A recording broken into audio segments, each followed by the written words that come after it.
జీసిడియం ప్రేమ స్వరం, దైవ కృపా స్వరం, ఇది ఆత్మీయ స్వరం, ఇది ఆత్మీయ స్వరం.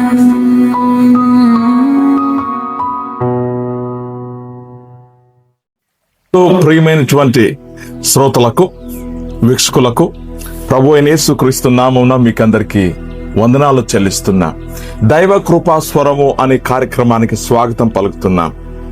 ప్రియులరా, మీరు ఈ యొక్క కార్యక్రమాన్ని వీక్షించి మాకు ఫోన్లు చేస్తున్నారు, అలాగే ప్రార్థనలు కూడా కోరుకుంటున్నారు.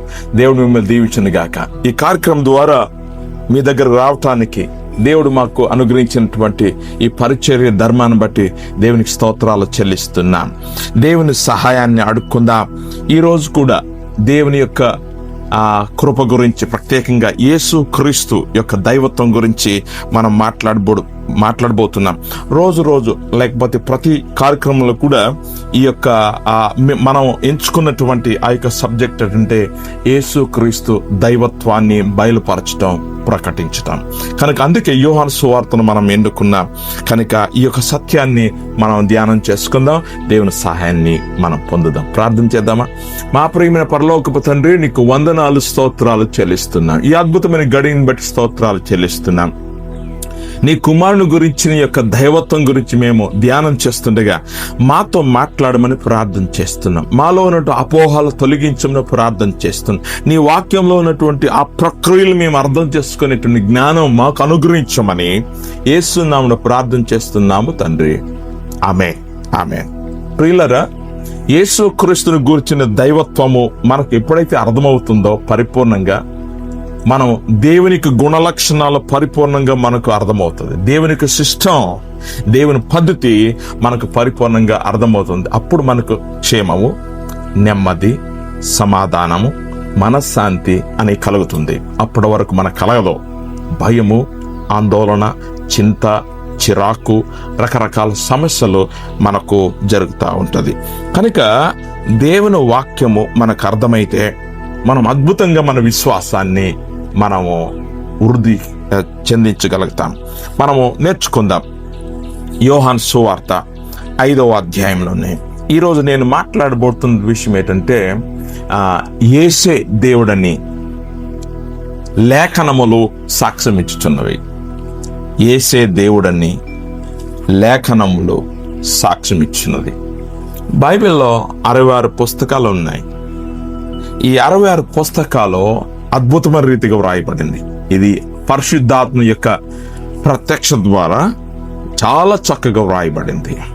ఒక్క వ్యక్తి గురించి, అది పురాతన కాలం మొదలుకొని అది శాశ్వత కాలం వరకు ఒక్క వ్యక్తిని గురించి వ్రాయబడింది. అద్భుతమైనటువంటి సంఘటన, అది యేసు క్రీస్తు గురించి వ్రాయబడింది. యేసు క్రీస్తు దేవుడని వాక్యము తెలియజేస్తుంది. యేసుక్రీస్తు దేవుడి యొక్క గుణలక్షణాలు లేదా ఆయన యొక్క వ్యక్తిత్వం ఎలా ఉంటుందో, ఆయన సాక్ష్యం ఎలా ఉంటుందో ఒకసారి మనం చూద్దాం. దేవుని వాక్యాన్ని మనము చదువుదాం.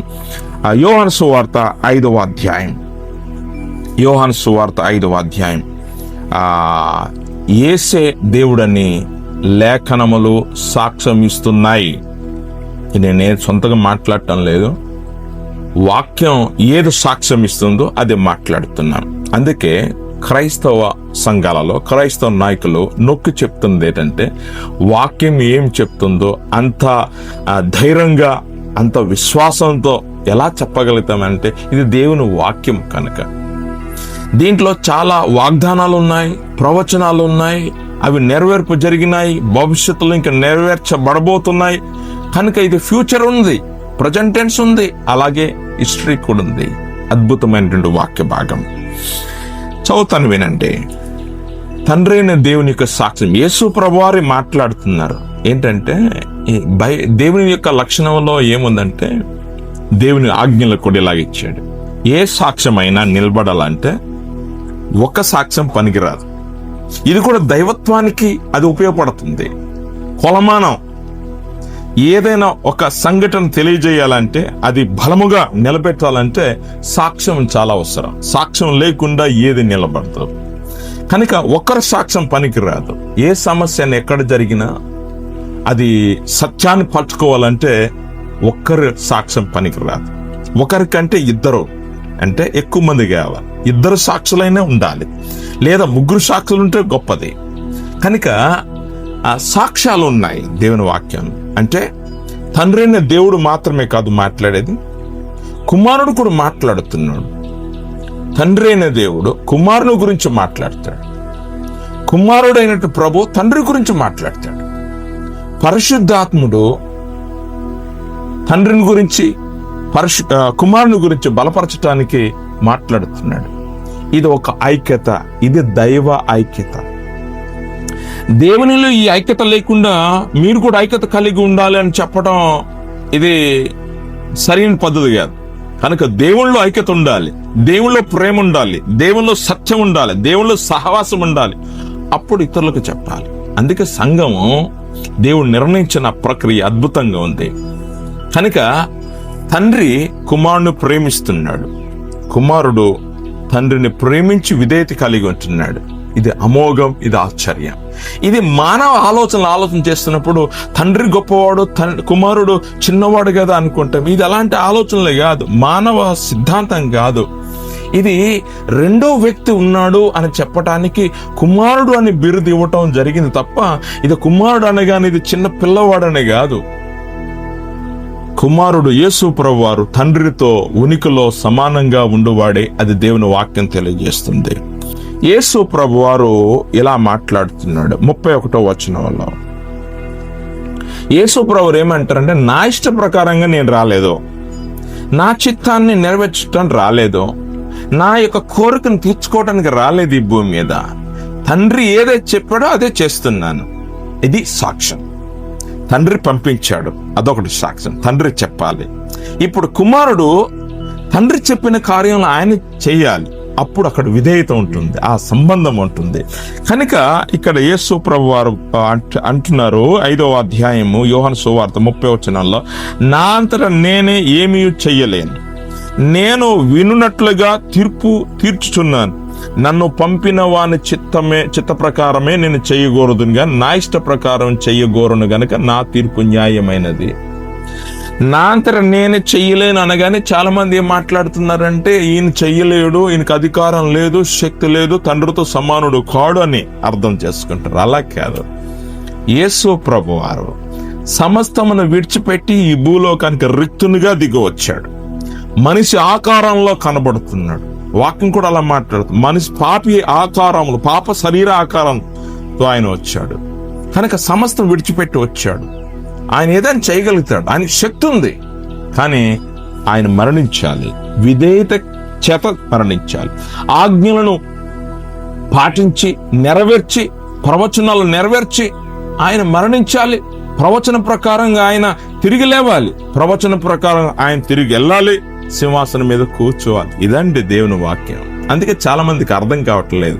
దేవుడు యేసు ప్రభు చనిపోయాడంటే ఎలా చనిపోతాడు? మనం ఎలా చనిపోతున్నాం మనుషులం, మనకు పాపం ద్వారా ఈ మరణం వచ్చింది కనుక యేసు ఎందుకు చనిపోయాడు? యేసు మన పాపం నిమిత్తమై ఆయన చనిపోయాడు, మరి ఆయన తిరిగి లేచాడు కదా, ఆయనకు ఆ శక్తి ఉంది కదా, మరణం గురించి ఎందుకు ఆలోచన చేయాలి? అందుకే పేతురు కూడా అర్థం కాలేదు. మనిషి కుమారుడు పాపుల చేతికి అప్పచెప్పబడి అనేక శ్రమలు పొంది ఆయన మరణించి తిరిగి లేస్తారని, కానీ పేతురికి అర్థం కాలేదు. అట్లా కుదురుతుంది? మేమున్నాం కదా మిమ్మల్ని రక్షించడానికి. యేసు ప్రభువు అన్నాడు, సాతానా వెనుక పొమ్ము. కనుక దేవుని కార్యాలు ఆశ్చర్యం. దేవుడు అన్నీ మనకు చెప్పలేదు. దేవుని కార్యాలు ఏదైతే ప్రత్యక్షపరచబడిందో అది మనకు, మన పిల్లలకు, మన ఫ్యూచర్ కోసమే. కనుక నా ప్రియమైనటువంటి స్నేహితులరా, యేసు ప్రభు మాట్లాడిన మాటలు కొన్నిసార్లు అర్థం కాదు. ఎందుకంటే అది దైవత్వాన్ని లేకపోతే ఈ భూమి మీద దేవుని యొక్క ప్రేమను నెరవేర్చడానికి మాత్రమే ఆయన వచ్చి చేసి వెళ్ళిపోయాడు అంతనే. కనుక కొంతమంది ఇది అర్థం కాకపోవటం వలన ఇంకా దేవుని కుమారుడు అని అంటున్నాడు అని అంటే దేవునికి ఇంకా భార్య ఉంటుంది. దేవుళ్ళు అలాంటిది లేదు. దేవుళ్ళు సెక్షువల్ అనేది లేదు. అలాంటి ఫిజికల్ పిల్లలు పుట్టడం అలాంటిది ఏం లేదు. దేవుడు తన ప్రియ కుమారుడు అని చెప్పి మనలందరినీ కూడా ప్రియమైన పిల్లలుగా చేయటానికే. యేసుక్రీస్తు లేకుండా, యేసుక్రీస్తును తన కుమారుడిగా పిలవకుండా మనల్ని కుమార్తెలుగా పిలవడం అసంభవం. కనుక పాపులమైన మనల్ని తన రక్తము ద్వారా మనల్ని కడిగి, మనం మనుషులు మాత్రమే వాళ్ళు విడిచిపెట్టకుండా తన కుమార్తెలుగా చేయటం, తన రాజ్యంలో మనకు హక్కు కలగజేయడం, వారసత్వం కలగజేయడం, ఇదేంటంటే ఇది దైవ కార్యం అండి. కనుక నా ప్రియమైన సహోదరులారా, వాక్యమును వీక్షిస్తుంటే మీకందరికి కూడా మీకు ధైర్యాన్ని తెలియజేస్తుంది, మీ విశ్వాసాన్ని వృద్ధి చేయటానికి. ఇంకా మానవ రీతిలోకి కాదు మనం జీవించేది, యేసు ప్రభు నమ్ముకున్న తర్వాత మనం దైవ స్వరూపంగా మారిపోవటానికి ఈ కార్యం చేయబడింది. కనుక యేసు ఇచ్చిన సాక్ష్యాలను చూడండి. ఆయన 31వ వచనంలో అంటాడు, నన్ను గూర్చి నేను సాక్ష్యం చెప్పుకుని నేడలా నా సాక్ష్యము సత్యం కాదు. అంటే ఒంటరిగా నేనే దేవుడు అన్నా అది కుదరదు. ఎందుకంటే దైవత్వంలో ఇంకో వ్యక్తి సాక్షిగా నిలబడాలి. అందుకే ఈ లోకంలో దేవతలు, దేవుళ్ళు అనబడిన వారు, ప్రభువులు అనబడిన వారు, రాజులు అనబడిన వారు అనేకులు ఉన్నారు. సో అది కొన్నిసార్లు చరిత్రను సృష్టించడం జరుగుతుంది. లేకపోతే గొప్పవారిగా చరిత్ర ఈ లోకంలో ఏదైనా ఒక గొప్ప కార్యం చేస్తే వారు దేవతలుగా వారు పేర్లు పొంది ఉండవచ్చు. కానీ ఇక్కడ గమనించండి, దేవుల్లో ఉన్నటువంటి విషయం సాక్ష్యము అంటే ఒక్క వ్యక్తి గురించి ఇంకొకరు సాక్ష్యం చెప్పాలి. సాక్ష్యం లేకపోతే అది నిలవదు. యేసుక్రీస్తు గురించి సాక్ష్యాలు ఉన్నాయి. తండ్రి అయిన దేవుడు మాట్లాడుతున్నాడు, ప్రభు తండ్రి గురించి పరిచయం చేస్తున్నాడు. ఇది సాక్ష్యం అండి. ఎందుకంటే ఇద్దరిచ్చిన సాక్ష్యం అది నిలబడుతుంది. కనుక నా సాక్ష్యం నేను చెప్పుకుంటే సత్యం కాదు అంటున్నాడు ప్రభువారు. అంటున్నాడు 32వ వచనంలో, నన్ను గూర్చి సాక్ష్యం ఇచ్చు వేరొకడు కలడు. అది అద్భుతమైనది. తర్వాత ఆయన నన్ను గూర్చి ఇచ్చు సాక్ష్యము సత్యమని ఎరుగుదును. తండ్రి ఇచ్చే సాక్ష్యము గొప్పది, మనుషులు ఇచ్చే సాక్ష్యం కాదు. ఇప్పుడు సైంటిఫికల్ గా ఇది పరిశోధనాత్మకంగా భౌతికమైన విషయాలు మన పరిశోధన చేయొచ్చేమో కానీ దేవుణ్ణి మనం పరిశోధన చేయలేము. ఏ యంత్రములో అతన్ని పెట్టి మనం కనుగొనలేము, స్టడీ చేయలేము. అది ఈ సృష్టికి అతీతమైన వాడు ఆయన. ఎలా పట్టుకుని మనము దేవుడు ఎక్కడున్నాడు చూపించని మనం ఎలా చెప్పగలుగుతాం? ఆయన భౌతికమైన వ్యక్తి కాడు కదా. కనుక నా ప్రియమైన సహోదరులారా, యేసుప్రభు అంటారు, నా గురించి ఇంకొకరు ఉన్నారు సాక్ష్యం ఇచ్చేవారు. ఆయనే తండ్రి అయిన దేవుడు. తండ్రి అయిన దేవుడు కుమారునికి క్లియర్గా చెప్పాడు. ఆయన యేసుప్రభు బాప్తిసం పొందినప్పుడు తండ్రి ఆకాశము నుండి శబ్దము ఆయన మాట్లాడాడు, ఈయన నా ప్రియ కుమారుడు, ఈయనందు నేను ఆనందించుచున్నాను. అప్పుడు అతని మీద పరిశుద్ధాత్మ పౌరం వల్ల దిగి రావటం జరిగింది. ఈ అద్భుతమైనటువంటి సహవాసం, అద్భుతమైన సంబంధం, అద్భుతమైన ఆత్మీయ కుటుంబం ఇది. కనుక ఒక్క సాక్ష్యం పనికిరాదు, ఒకరికంటే ఎక్కువ మంది సాక్ష్యం చెప్పాలి. కనుక దేవుల్లోనే ఆ సాక్ష్యం ఉన్నది. 34వ వచనంలో, నేను మనుషుల వలన సాక్ష్య అంగీకరింపను కానీ మీరు రక్షింపబడవలని ఈ మాటలో చెప్పుచున్నాను. గమనించండి, మనుషుల సాక్ష్యము అవసరం లేదు దేవునికి. తండ్రి ఇచ్చిన సాక్ష్యమే అవసరం. ఎందుకంటే ఆయన సత్యవంతుడు, ఆయన నిత్యుడు చెప్పిన మాటలో అది సత్యమైనది. 35వ వచనం, అతడు మండుచు ప్రకాశించుచున్న దీపమై ఉండెను. ఇది మీరతని వెలుగులో ఉండి కొంతకాలం ఆనందించుటకు ఇష్టపడితే యోహాను గురించి మాట్లాడుతుంది. అయితే యోహాను సాక్ష్యము కంటే నాకెక్కువైన సాక్ష్యము కలదు. అదేమనినా, నేను నెరవేర్చుటకై తండ్రి ఏ క్రియలను నాకు ఇచ్చి ఉన్నాడో నేను చేయుచున్న ఆ క్రియలే తండ్రి నన్ను పంపి ఉన్నాడని నన్ను గూర్చి సాక్ష్యం ఇచ్చుచున్నవి. తండ్రి ప్రణాళిక వేశాడో ఆ యొక్క విషయాలు నెరవేర్చడం నేను వచ్చాను. నా సొంత చిత్త ప్రకారం కాదు, తండ్రి చిత్త ప్రకారంగా అంటున్నాడు. తండ్రి నన్ను పంపించాడు, నేను ఉత్తగా రాలేదు, నా అంతటి నేను రాలేదు. ఈ లోకంలో చాలా మంది నేనే అని ముందుకు వస్తున్నారు. అది వారు నిలబడలేరు. యేసు ప్రభువు సాక్ష్యం మాత్రమే నిలబడుతుంది. 37వ వచనంలో తండ్రిని దేవుని గురించి సాక్ష్యం, మరియు నన్ను పంపిన తండ్రి నన్ను గురించి సాక్ష్యం ఇచ్చుచున్నాడు.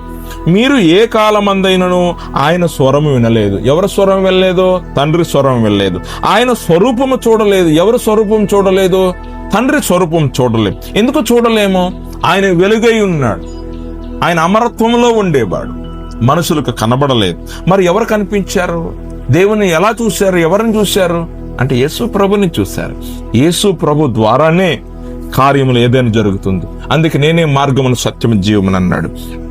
కనుక తండ్రి ఇచ్చిన సాక్ష్యము ఏమంటాడంటే, ఆయన ఎవరిని పంపెనో ఆయనను మీరు నమ్మలేదు గనుక మీలో ఆయన వాక్యం నిలిచి ఉండలేదు. అంటే యేసు లేకపోతే మన వాక్యం లేదు, యేసే వాక్యం. కనుక యేసును నీవు హత్తుకుంటే వాక్యం హత్తుకున్నట్టే. కనుక ఇది చాలా గొప్ప విషయం. ఇంకా ఇవే నా గురించి సాక్ష్యం ఇస్తున్నాయి. తర్వాత కింద వచ్చిన ఒకటి, ఈ యేసు ప్రభు గురించి తండ్రి అయిన దేవుడు సాక్ష్యం ఇస్తున్నాడు, బాప్తిసం ఇచ్చిన యోహాను సాక్ష్యం ఇస్తున్నాడు, అలాగనే ఇక్కడ మోసే కూడా సాక్ష్యం ఇస్తున్నాడు. 45వ వచనం నుండి, మీరు ఆశ్రయించుచున్న మోసే మీ మీద నేరం మోపును, అతడు నన్ను గురించి వ్రాసాను. గమనించండి, మోసే ఎవరి గురించి వ్రాసాను? నన్ను గురించి వ్రాసాను గనుక మీరు మోసేను నమ్మినట్టయినా నన్నును నమ్ముదురు. మీరతని లేఖనములను నమ్మని ఎడల నా మాటలు ఎలాగూ నమ్ముదురు. అందుకే యూదులు తప్పిపోయారు. యూదులకు అర్థం కాలేదా? ఎందుకంటే యేసు ప్రభు వారు విశ్రాంతి దినమున ఆయన పరిచర్య చేస్తున్నందుకు వారికి అడ్డుగా కనబడింది. ప్రభువుగా అంగీకరించలేకపోయారు. వారికి అర్థం కాలేదు. మనుషులు మనము దేవుని గురించి అర్థం కాలేదు, అర్థం చేసుకోలేదు. దేవుడే ప్రత్యక్షం అవ్వాలి. అందుకే యేసు క్రీస్తు ప్రత్యక్షమైనాడు. ఇక్కడ ఒక వాక్య భాగం రాయబడింది. మీకా గ్రంథం 5వ అధ్యాయం 2వ వచనంలో, బెత్లెహేము ఎఫ్రాతా యూదా వారి కుటుంబంలో నీవు స్వల్ప గ్రామమైనను నా కొరకు ఇశ్రాయేలును ఏలబోవాడు నీలో నుండి వచ్చును. పురాతన కాలం మొదలుకుని శాశ్వత కాలము ఆయన ప్రత్యక్షమగుచుండను. ప్రత్యక్షమైన వాడు యేసు ప్రభువారే. కనుక యేసే దేవుడని లేఖనము సాక్ష్యమిచ్చుచుండగా నీవెందుకు భయపడుతున్నావు? ఎవరో చెప్పిన మాటలను ఎందుకు నీవు విని భయపడుతున్నావు? కనుక లోకంలో ఉన్నటువంటి ఐడియాలజీ కాదు మనం తీసుకునేది, వాక్యంలో ఉన్నటువంటి ఆలోచనలు మనం తీసుకుని మన విశ్వాస జీవితాన్ని బలపరచుకోవాలి. అప్పుడు దేవుడు మీకు సమాధానాన్ని అనుగ్రహిస్తాడు. చిన్న ప్రార్థన చేద్దామా? కృపగల దేవుని కొందా చెల్లిస్తున్నా. యేసే దేవుడని లేఖనములు తెలియజేయుచుండగా, అయ్యా మేము లోకంలో ఉన్న ఆ యొక్క సూత్రాలను వెంబడించి మేమెందుకో అధైర్యపడాలి. కనుక నీ వాక్యమే సత్యము, నీ వాక్యమే జీవము, నీ వాక్యం మాలో ఫలింప జయమని యేసు నామమున ప్రార్థన చేస్తున్నాము తండ్రి. Amen. May God bless you.